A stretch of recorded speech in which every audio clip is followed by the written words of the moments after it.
Olá, boa noite. Por unanimidade, a primeira turma do Supremo Tribunal Federal torna réu o senador Sérgio Moro por suposta calúnia contra o ministro Gilmar Mendes. Ministra Carmen Lúcia toma posse na presidência do TSE e destaca a importância do enfrentamento à desinformação contra o processo eleitoral. O plenário do Supremo vai retomar julgamento que discute o direito de pessoas transexuais a tratamento social de acordo com identidade de gênero. STF vai decidir se as ações de cobrança das anuidades da Ordem dos Advogados do Brasil devem ser julgadas por varas de execuções fiscais ou varas cíveis comuns. O Tribunal de Justiça do Rio Grande do Sul repassa mais de 100 milhões de reais à Defesa Civil do Estado para ajudar as vítimas das enchentes. E ainda, em iniciativa inédita, Poder Judiciário de Rondônia realiza casamento comunitário de 49 casais indígenas no interior do estado. O Jornal da Justiça desta terça-feira, 4 de junho, começa agora.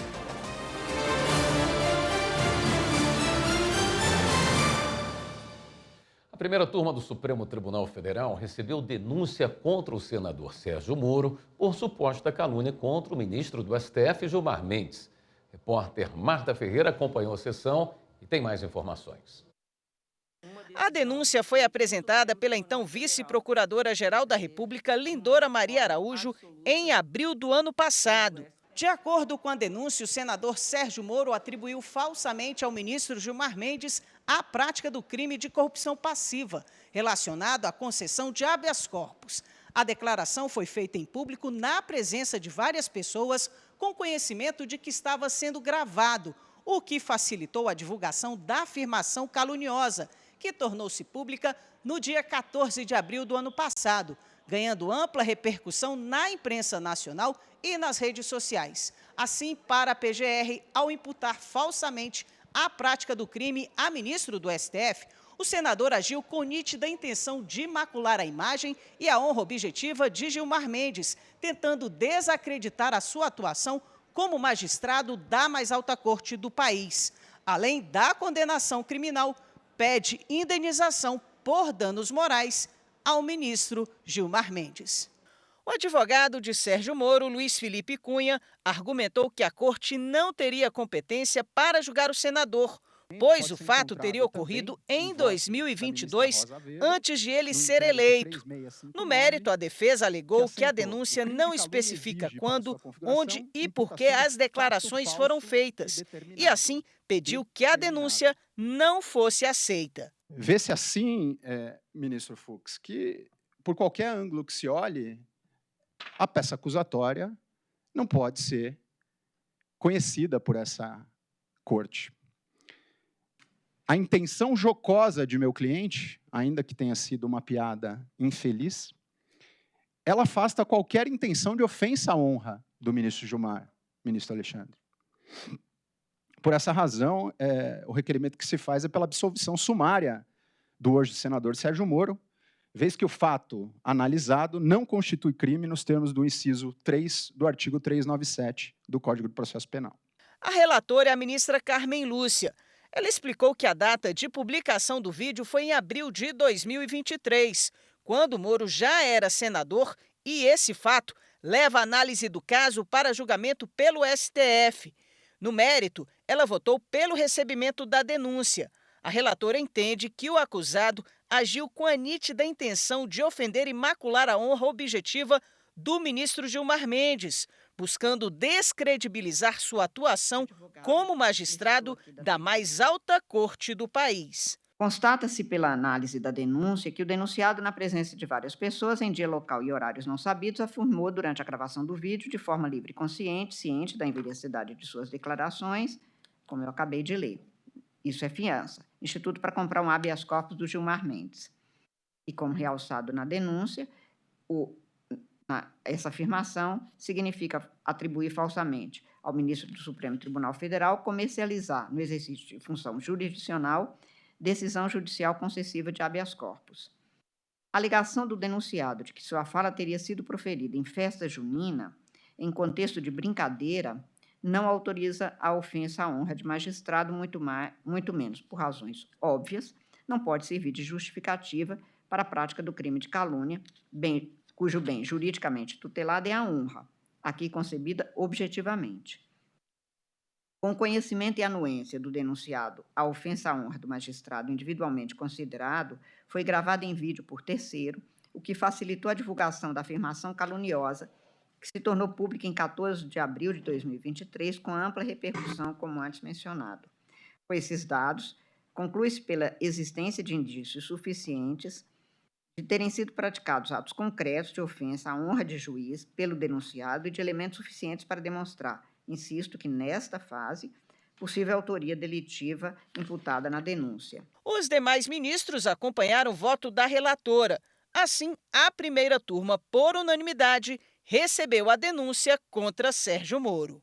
Acompanho integralmente a eminente relatora, não vejo inépcia na inicial, estão presentes os requisitos do artigo 41 do Código de Processo Penal. Da mesma forma, nesse momento de análise do recebimento da denúncia, a justa causa também se apresenta viável, como já detalhado pela eminente relatora. Dessa forma, recebo integralmente a denúncia e proclamo o resultado. A turma, por unanimidade, recebeu a denúncia ofertada pela Procuradoria-Geral da República contra Sérgio Fernando Moro pelos crimes previstos no artigo 138, pelo crime previsto no artigo 138, as causas de aumento de pena do artigo 141, inciso 2º, 3º, 4º e também o parágrafo 2º, todos do Código Penal. O Supremo Tribunal Federal vai decidir se as ações de cobrança das anuidades da Ordem dos Advogados do Brasil devem ser julgadas por varas de execuções fiscais ou varas cíveis comuns. As informações com Flávia Alvarenga. Em votação no plenário virtual, o tribunal reconheceu a repercussão geral do tema. A seccional de São Paulo da OAB entrou com um recurso questionando uma decisão do Tribunal Regional Federal da Terceira Região, que determinou que essas ações são de competência das varas federais de execução fiscal, considerando o caráter tributário das anuidades. No entanto, a OAB de São Paulo argumenta que as anuidades não têm natureza tributária, pois a instituição não faz parte da administração pública direta ou indireta e, por isso, as varas de execução fiscal não seriam competentes. Na manifestação, o presidente do STF, ministro Luiz Roberto Barroso, destacou que essa questão é importante para definir se a contribuição dos advogados é tributária, o que influencia na escolha da vara competente. Barroso também mencionou que há interpretações conflitantes sobre o tema e cabe ao STF esclarecer a questão. Ainda não há data prevista para o julgamento do mérito do recurso pelo plenário. A Procuradoria da República em Rondônia se manifestou contra a lei que flexibiliza a concessão de títulos fundiários na Amazônia Legal. Márcio Fontinelli traz os detalhes. O Ministério Público Federal em Rondônia chamou a atenção para os prejuízos que podem ser causados ao meio ambiente a partir da lei que flexibilizou as regras para a concessão de títulos de terra pública na área conhecida como Amazônia Legal. A regularização de terras invadidas, o aumento dos conflitos rurais e a especulação imobiliária são algumas das preocupações levantadas pelo MPF. Criada em 2023, a norma acaba com as cláusulas resolutivas, que são condições impostas a pessoas que recebem títulos de assentamento concedidos pela União até 2009 para ocuparem terras públicas destinadas à reforma agrária com finalidade agrícola e social. O Conselho Superior do Ministério Público Federal definiu a composição das câmeras de coordenação e revisão da instituição para o biênio 2024-2026. As informações com Madeleine Machado. A escolha dos membros titulares e suplentes das câmaras de coordenação e revisão do Ministério Público Federal ocorreu nesta terça-feira em votação pelo colegiado realizada na 5ª sessão ordinária. As câmaras são os órgãos setoriais de coordenação, de integração e de revisão do exercício funcional da instituição. Cada câmara é composta por 3 membros titulares e 3 suplentes. Em regra, os componentes do colegiado são escolhidos dentre os integrantes do último grau da carreira. Quando o total de subprocuradores-gerais da República inscritos é insuficiente para preencher todas as vagas, os procuradores regionais da República podem ser eleitos. Para a primeira Câmara de Direitos Sociais e Fiscalização de Atos Administrativos em geral, assumem como titulares Lindora Maria Araújo como coordenadora e Nível de Freitas Silva Filho e Oswaldo José Barbosa Silva. A segunda Câmara, Criminal, terá como titulares Francisco de Assis Vieira Sanseverino como coordenador e Carlos Frederico Santos e Paulo de Souza Queiroz. Na terceira Câmara de Ordem Econômica e Consumidor, assumem como titulares Luiz Augusto Santos Lima, coordenador, e José Elaeres Marques Teixeira e Rogério de Paiva Navarro. A quarta Câmara de Meio Ambiente e Patrimônio Cultural passa a ser coordenada por Luísa Cristina Fonseca Franchising e os titulares Paulo Vasconcelos Jacobina e Aurélio Virgílio Veiga Rios. A quinta Câmara de Combate à Corrupção terá à frente os titulares Alexandre Camanho como coordenador e Maria Iraneide Olinda Santoro Facchini e José Augusto Torres Potiguar. A sexta Câmara de Populações Indígenas e Comunidades Tradicionais terá como titulares Eliana Torelli como coordenadora e Luciano Marismaia e Ana Borges Coelho Santos. A sétima e última Câmara de Controle Externo da Atividade Policial e Sistema Prisional terá como titulares Celso de Albuquerque Silva como coordenador e Arthur de Brito Gueiroz Souza e Cláudia Sampaio. Os mandatos atuais dos integrantes terminam em 12 de junho. A seguir, o Superior Tribunal de Justiça vai promover audiência pública sobre penhora de imóvel alienado. E ainda, a ministra Carmen Lúcia toma posse na presidência do TSE e afirma que a mentira continuará sendo duramente combatida. Todos os detalhes no próximo bloco. Até já.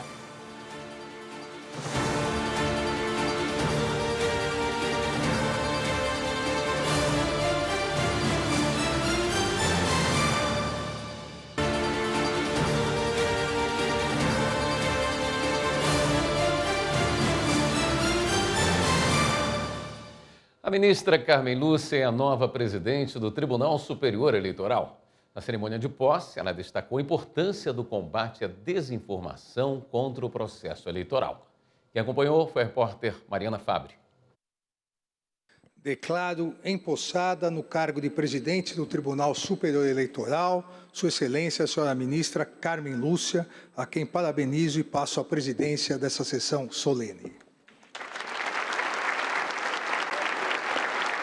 Ao assumir a presidência do TSE, a ministra Carmen Lúcia ressaltou a importância de enfrentar a desinformação contra o processo eleitoral, para garantir o direito de livre escolha de eleitoras e eleitores. Eleições democráticas são imprescindíveis para isso, para reaprumar a condição humana livre no centro do seu próprio destino. Sozinho na cabine de votação, o ser humano sabe que é o autor de sua história. Mesmo sendo difícil, porque é certo que é, a democracia é imprescindível para impedir que prosperem as mentiras e os medos e possam vicejar, então, os afetos e as liberdades. A ministra Carmen Lúcia vai conduzir a Justiça Eleitoral durante as eleições municipais de outubro deste ano.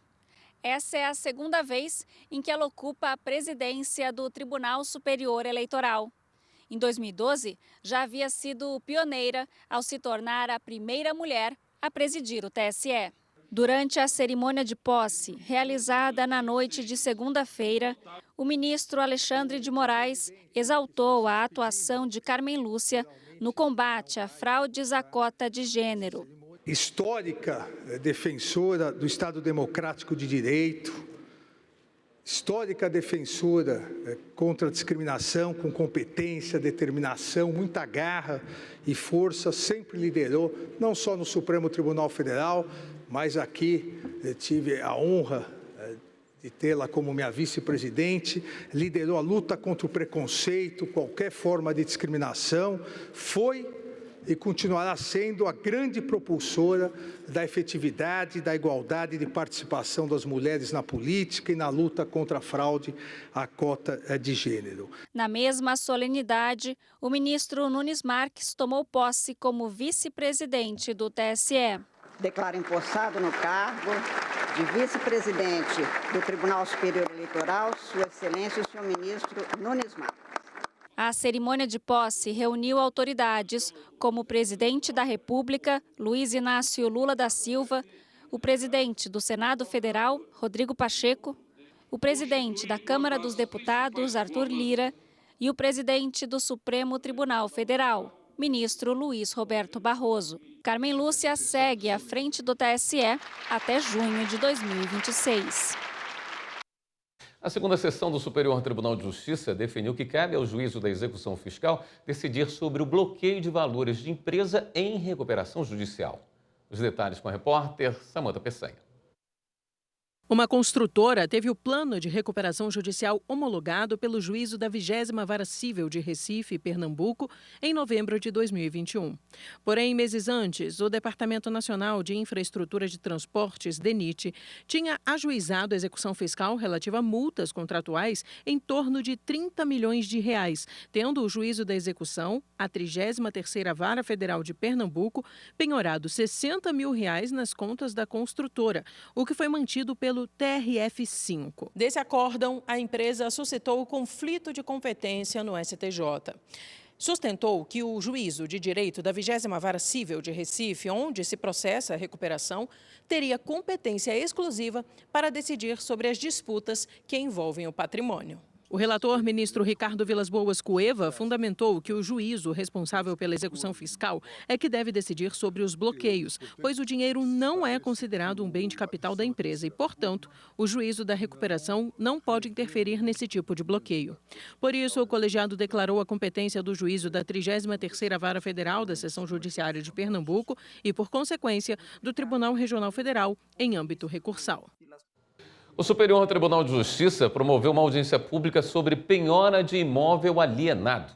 A repórter Marina Campos tem os detalhes. O assunto em discussão é objeto de 3 recursos especiais afetados pela 4ª turma à 2ª sessão para pacificar o entendimento do STJ sobre a possibilidade de penhora do imóvel alienado fiduciariamente em execução de dívida condominial.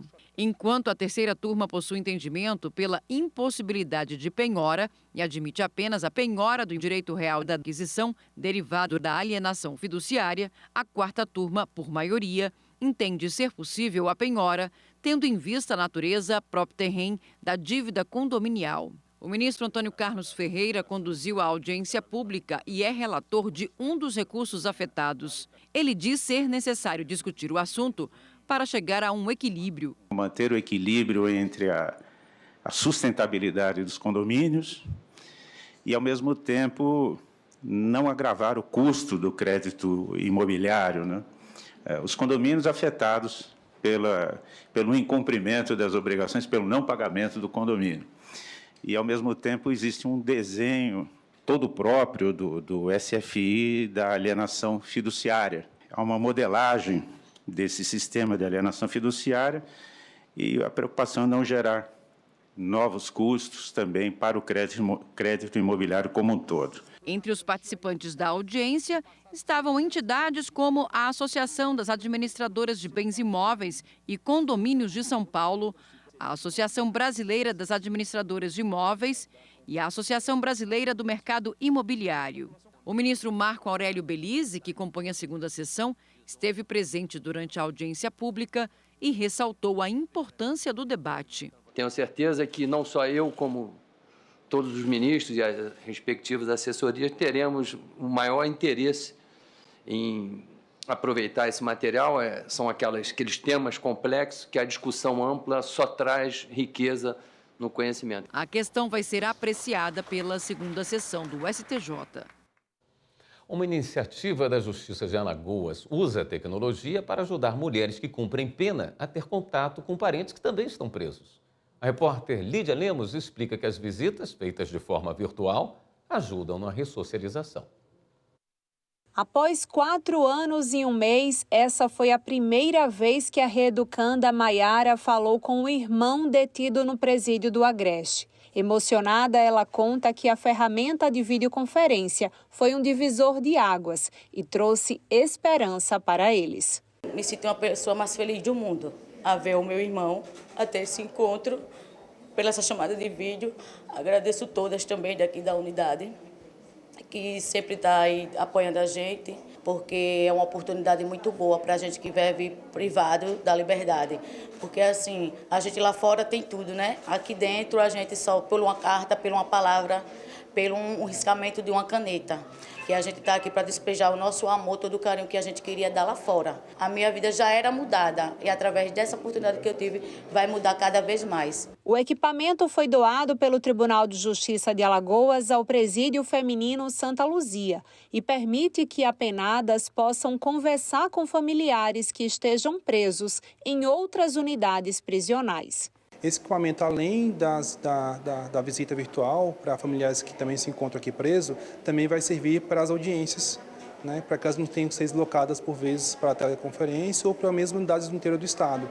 Então isso mitiga um pouco essa necessidade de efetivo de policiais penais para fazer o deslocamento dessas reeducandas. E no que toca a questão da visita virtual, ela é importante porque ela permite a humanização da pena, mas ao mesmo tempo também a gente consegue equilibrar com essa necessidade de segurança e disciplina dentro do sistema prisional. Neste início, 12 reeducandas que estão detidas aqui no Presídio Santa Luzia já estão cadastradas. Irão participar das visitas virtuais, que devem acontecer uma vez por mês e terão duração de 20 minutos. Essas visitas serão agendadas, né, antecipadamente, uma vez ao mês. Elas vão ter direito a essa visita, como acontece com a visita presencial nas demais unidades. Para o desembargador Celírio Adamastor, que coordena o GMF, o Grupo de Monitoramento e Fiscalização do Sistema Carcerário, a nova ferramenta é uma medida de ressocialização para as reeducandas. O clima vai ser outro, vai ser um clima mais ameno, um clima mais doce, porque ele sabe que está encontrando aqui aquilo que eu não encontrava lá fora. O calor humano. Então, se os que aqui labutam dá calor humano àqueles que estão recolhidos, e uma maneira que nós encontramos, o que foi? Foi apresentar a videoconferência. E com a videoconferência nós estamos humanizando eles. A seguir, campanha do Ministério Público do Distrito Federal mostra a importância de denunciar casos de violência contra a mulher. E veja também, plenário do STF deve retomar amanhã o julgamento que discute o direito de pessoas transexuais a tratamento social de acordo com a identidade de gênero. Voltamos em instantes.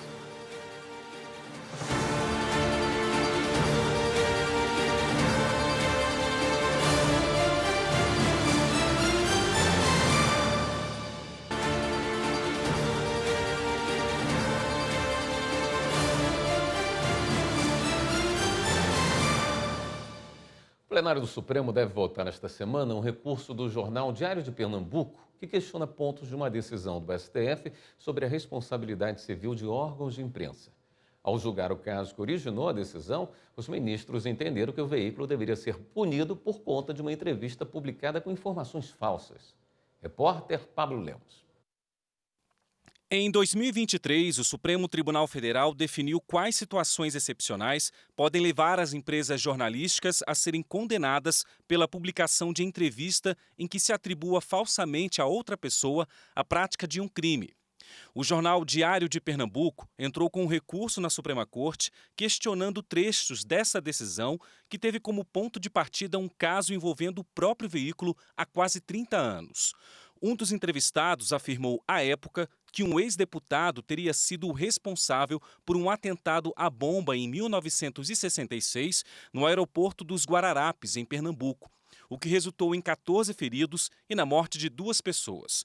O jornal chegou a ser condenado pelo Superior Tribunal de Justiça por divulgar informação falsa. Na tese fixada pelos ministros na ocasião, foi determinado, entre outros pontos, que na hipótese de publicação de entrevista em que o entrevistado imputa falsamente prática de crime a terceiro, a empresa jornalística somente poderá ser responsabilizada civilmente se, à época da divulgação, havia indícios concretos da falsidade da imputação. E o veículo deixou de observar o dever de cuidado na verificação da veracidade dos fatos e na divulgação da existência de tais indícios. O relator do caso, o ministro Edson Fachin, e o presidente do STF, ministro Luiz Roberto Barroso, chegaram a receber representantes da imprensa em uma audiência sobre o assunto. O grupo apresentou contribuições e afirmou aos ministros que a tese provocou nas instâncias inferiores decisões que geraram prejuízos para a liberdade de expressão. Fachin disse que as observações e sugestões vão ser levadas em consideração na análise do recurso pendente. Também nesta quarta-feira, o STF deve retomar o julgamento que discute o direito de pessoas transexuais a tratamento social de acordo com a sua identidade de gênero. O caso tem repercussão geral reconhecida, ou seja, a decisão tomada servirá de parâmetros para processos sobre o mesmo tema em análise em outros tribunais. Repórter Marta Ferreira tem mais informações. O caso concreto aconteceu em Santa Catarina. Uma transexual foi impedida pela segurança de usar o banheiro feminino em um shopping de Florianópolis. Ela então entrou na justiça pedindo reparação por danos morais por ter sido constrangida. Em primeira instância, ela conseguiu uma decisão favorável, mas o shopping recorreu e a sentença foi revertida pelo Tribunal de Justiça, que entendeu não ter havido dano moral, mas mero dissabor. A defesa da vítima, então, entrou com um recurso no Supremo e o assunto foi levado a plenário para julgamento com repercussão geral reconhecida, ou seja, o entendimento do STF deverá ser adotado em todos os processos semelhantes na Justiça. O relator do processo é o ministro Luiz Roberto Barroso. No voto, ele destacou que os transexuais são uma das minorias mais marginalizadas e estigmatizadas da sociedade e ilustrou a gravidade do problema ao observar que o Brasil é o líder mundial de violência contra transgêneros. Para o relator, destratar uma pessoa por ser transexual, destratá-la por uma condição inata, é a mesma coisa que a discriminação de alguém por ser negro, judeu, mulher, índio ou gay. É simplesmente injusto, quando não manifestadamente perverso. Do ponto de vista jurídico, o ministro apresentou 3 fundamentos que justificam o reconhecimento do direito fundamental dos transexuais a serem tratados socialmente de acordo com a sua identidade de gênero. Dignidade como valor intrínseco de todo indivíduo, dignidade como autonomia de toda pessoa e o dever constitucional do Estado democrático de proteger as minorias. Para ele, é papel do Estado, da sociedade e de um tribunal constitucional, em nome do princípio da igualdade, reestabelecer ou proporcionar, na maior extensão possível, a igualdade dessas pessoas, atribuindo o mesmo valor intrínseco que todos temos dentro da sociedade. O ministro Edson Fachin acompanhou o voto do relator, mas considerou que a indenização por danos morais deve ser aumentada para R$50 mil, além de o processo ser reautuado a fim de incluir o nome social da parte requerente. Depois, o julgamento foi suspenso por um pedido de vista do ministro Luiz Fux, que queria analisar melhor a questão. Agora o plenário vai retomar a discussão com o voto vista de Fux e dos demais ministros.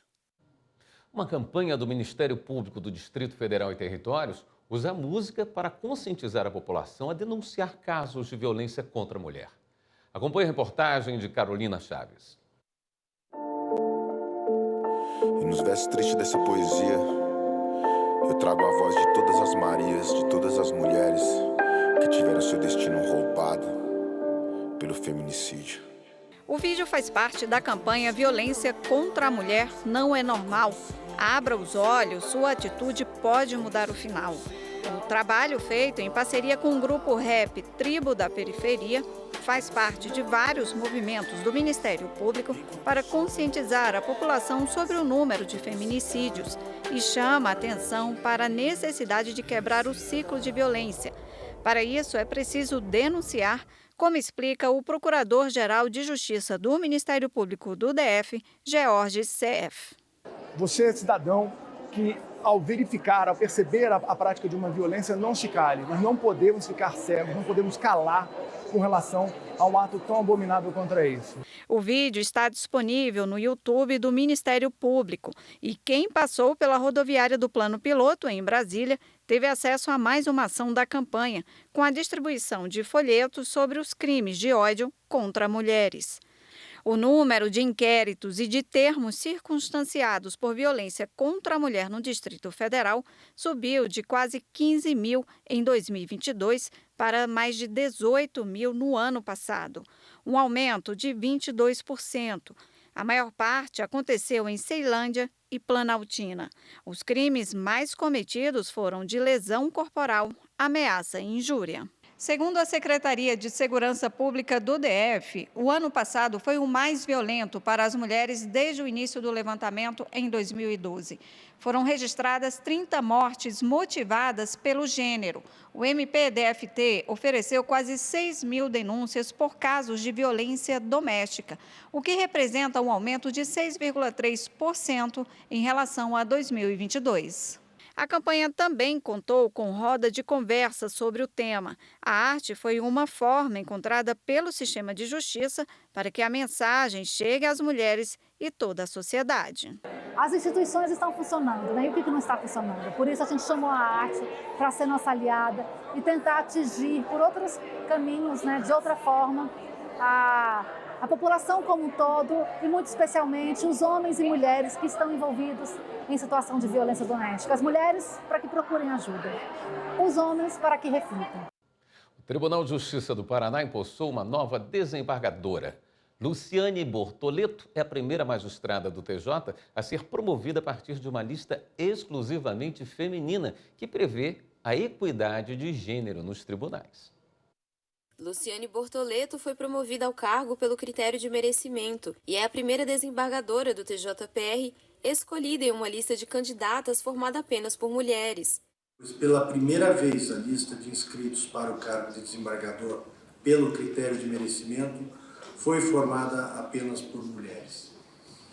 Tal lista seguiu a normativa do Conselho Nacional de Justiça a partir da alteração da Resolução 106 de 2010.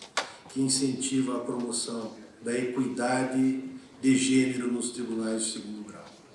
Sem dúvidas, um grande avanço em direção à paridade de gênero no judiciário brasileiro. Hoje há um elemento, eu diria, especializante. Um elemento que torna essa solenidade ainda mais especial. Vivenciamos nesse instante uma belíssima solenidade representativa de um marco de avanço civilizatório no âmbito do nosso respeitado Tribunal de Justiça. Não podemos dizer que apenas as mulheres estão em festa, mas todos aqueles que primam por um mundo mais justo e igualitário. A cerimônia reuniu autoridades, colegas, amigos e familiares da desembargadora. Creio que todos aqui presentes nesse plenário têm algo muito positivo a falar sobre você, sobre sua carreira, suas virtudes e qualidades, o que demonstra, mais uma vez, o quanto o nosso Tribunal Pleno acertou a escolher você e a sua história para integrar essa Corte de Justiça. As desembargadoras aposentadas presentes também receberam homenagens. Além de flores, elas receberam palavras de carinho da empossanda. Também é essencial trazer à memória a trajetória daquelas que, antes de mim e de tantas outras magistradas, foram as precursoras, guerreiras e corajosas, a descortinar um universo que não era familiar e muito menos comum ao gênero feminino. Assim, faço uso deste momento para render as minhas mais sinceras homenagens às eruditíssimas senhoras desembargadoras aposentadas desta Corte. No próximo bloco, CNA questiona no Supremo a importação de arroz após tragédia climática no Rio Grande do Sul. E o TJ Gaúcho contabiliza mais de 100 milhões de reais repassados da Defesa Civil do Estado para ajudar as vítimas das enchentes. A gente fala sobre isso já já.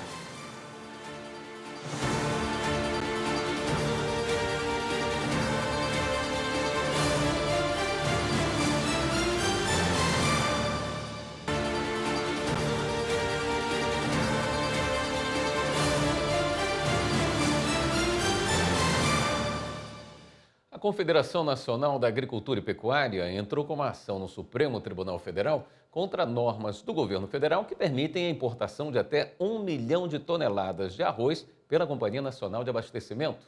A repórter Carolina Chaves tem os detalhes.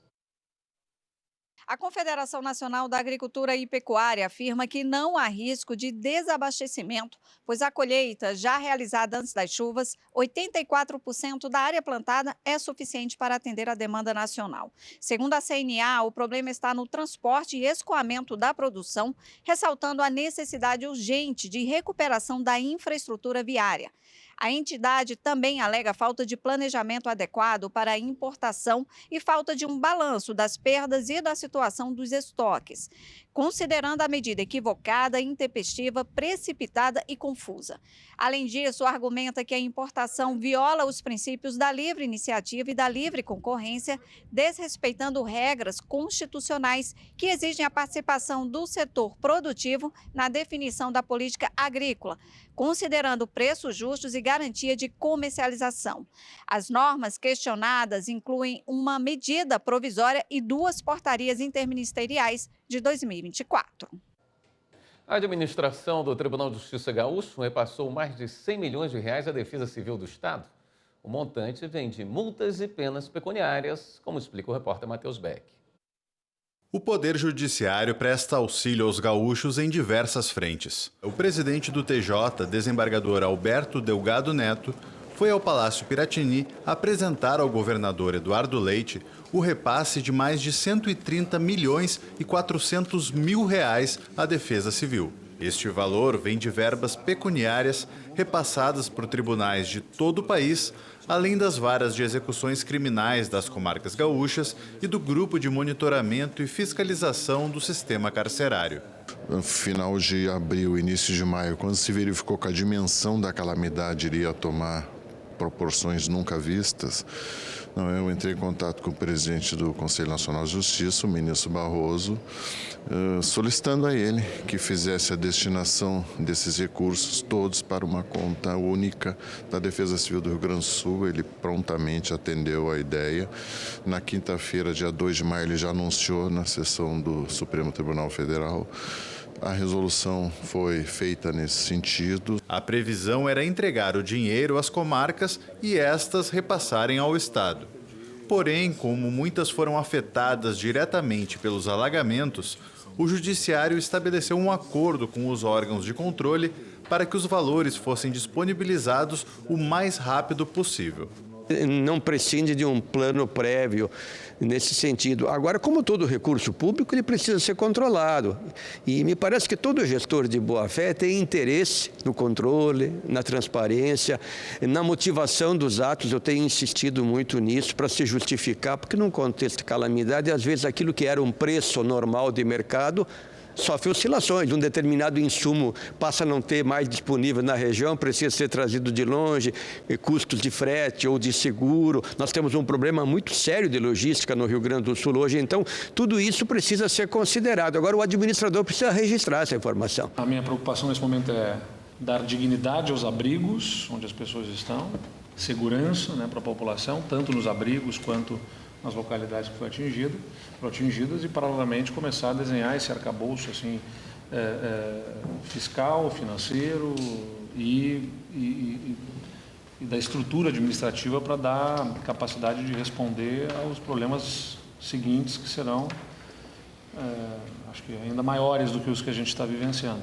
Participaram da entrega, além do presidente do TJ, representantes de todos os tribunais gaúchos. Isso é uma representação do que todo o Poder Judiciário Nacional está fazendo. Não é a Justiça Estadual, não é a Justiça Federal, não é a Justiça do Trabalho. São todas as justiças, o Poder Judiciário como um todo, a partir do Conselho Nacional, está engajado nisso. É uma forma de demonstrar a nossa contribuição e nos colocar à disposição.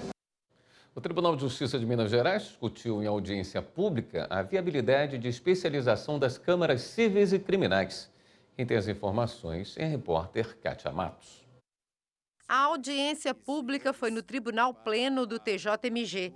Participaram os desembargadores que presidem as câmaras da segunda instância, representantes da comunidade jurídica do Estado e dos setores da indústria, do comércio e da agropecuária.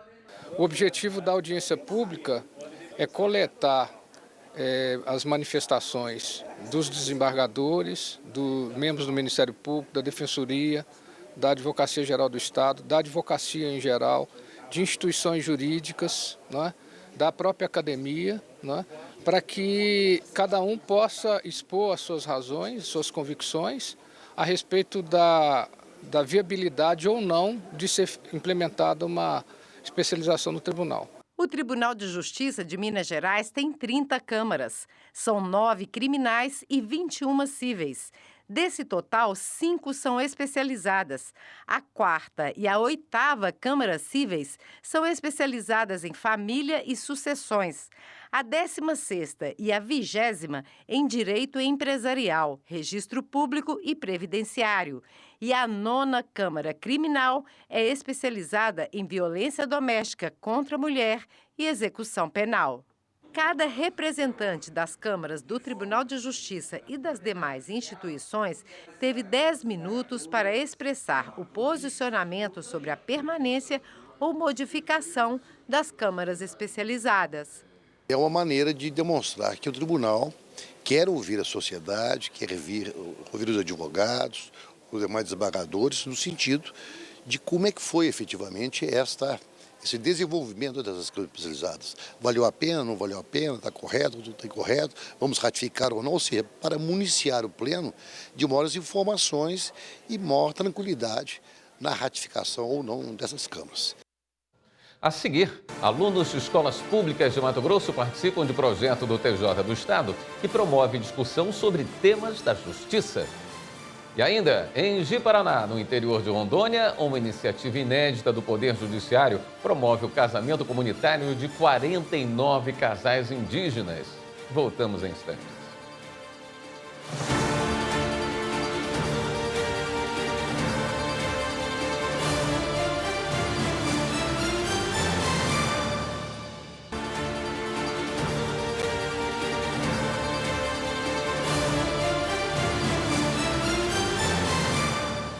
O presidente do Supremo, o ministro Luiz Roberto Barroso, recebeu nesta terça-feira o governador de São Paulo, Tarcísio de Freitas, para falar sobre a aquisição de câmeras de segurança para uso em uniformes de policiais. A repórter Amanda Mustafa acompanhou. O governador Tarcísio de Freitas veio acompanhado da Procuradora-Geral do Estado de São Paulo, Inês Maria dos Santos Coimbra. Eles apresentaram ao presidente as razões que justificaram as opções do edital de aquisição das câmeras para instalação em uniformes de policiais no estado. O assunto está sendo julgado no Supremo por meio de decisão de suspensão de liminar que está sob os cuidados do presidente do STF. O projeto Nosso Judiciário, desenvolvido pelo Tribunal de Justiça de Mato Grosso, visitou 2 escolas estaduais de Várzea Grande. Centenas de estudantes tiveram acesso a assuntos sobre a justiça. E quem acompanhou foi a repórter Maritza Fonseca. As escolas estaduais Deputado Salim Nadaf e a Antônio Geraldo Gattiboni, ambas em Várzea Grande, receberam a visita do projeto Nosso Judiciário, uma iniciativa do Tribunal de Justiça de Mato Grosso que aproxima o judiciário da sociedade. Esse projeto ele é bastante relevante para a educação, né? A gente precisa das parcerias com outros órgãos do governo, uma vez que só a escola, com os conteúdos que a gente já tem que trabalhar, às vezes não dá tempo de abordar outros temas, né? E como eles são menores, vão levar essa informação até os seus familiares e com isso eles vão conseguir aplicar mais a justiça de maneira formal e usando o Estado. Na palestra, voltada aos adolescentes do ensino fundamental, representantes do TJ falaram sobre direitos e deveres de todo cidadão e como funciona a justiça. Geralmente a gente acha que não é de graça, né? Mas a gente descobre que sim, é de graça e que se algo acontecer muito, que precisa ir para a justiça, a gente tem o direito de ter um defensor público. A simplificação das palavras foi muito boa devido ao público infantil, porque ele pode ter falado algo que as crianças não entenderam, só que aí com a simplificação das palavras ficou mais fácil tanto do público infantil quanto dos maiores entenderem. Isadora, aluna da escola Salim Nadaf, disse que este foi o primeiro contato com o Poder Judiciário e que aprendeu muito com a palestra. Eu achei muito interessante porque está ensinando os alunos cada vez mais a saber mais sobre a justiça e como resolver os problemas. Já o que chamou a atenção da Emanuele foi a descoberta de que pode ter acesso gratuito à justiça. Porque isso ajuda muitas pessoas que não têm condições. Em 10 anos de existência, o projeto Nosso Judiciário já atendeu 139 escolas, levando informação para 31.770 estudantes de escolas do ensino básico. Agora a gente fala sobre uma iniciativa inédita do Poder Judiciário de Rondônia que promoveu o casamento comunitário de 49 casais indígenas em Ji-Paraná, no interior do estado. A cerimônia foi adaptada para respeitar as tradições e cultura dos povos originários, como mostra a repórter Ana Kézia Gomes.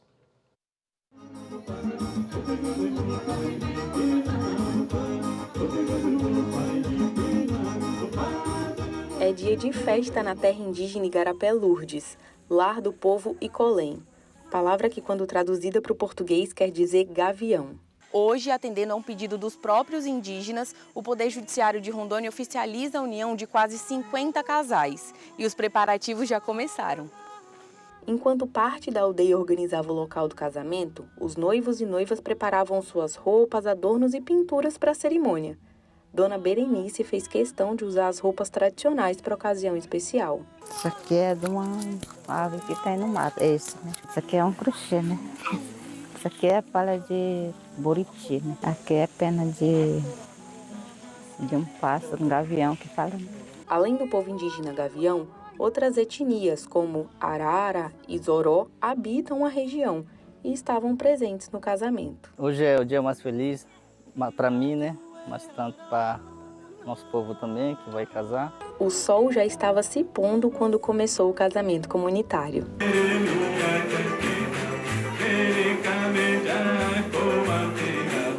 A música que indicou o início da cerimônia foi criada na aldeia, e ela deu o ritmo para todas as etapas que vieram a seguir, como os discursos das autoridades do Tribunal de Justiça de Rondônia.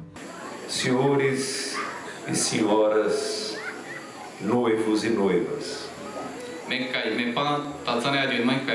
A troca de alianças para aqueles que desejaram, a esperada entrega das certidões de casamento e o festejo final, onde ocorreu a distribuição da chincha, uma bebida indígena produzida com macaxeira, milho, batata doce ou cará. Havia 49 casais e ficaria muito dispendioso, segundo eles nos informaram, de nos procurar em Ji-Paraná. Então fizeram o pedido para que a justiça viesse até aqui. Essa aproximação entre a justiça e os nossos povos indígenas aqui do estado de Rondônia é trazer mais direitos e cidadanias, benefícios sociais e previdenciários e legais que os indígenas não conseguem obter por falta de uma certidão de casamento.